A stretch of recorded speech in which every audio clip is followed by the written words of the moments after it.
Welcome back to another technical deep dive here in the debug zone.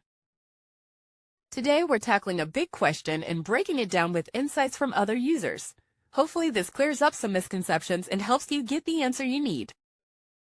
So buckle up, stay a little curious, and let's jump right in.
And that's a wrap.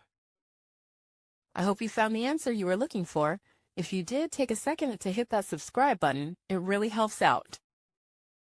And let me know in the comments which solution worked best for you. See you next time in the debug zone.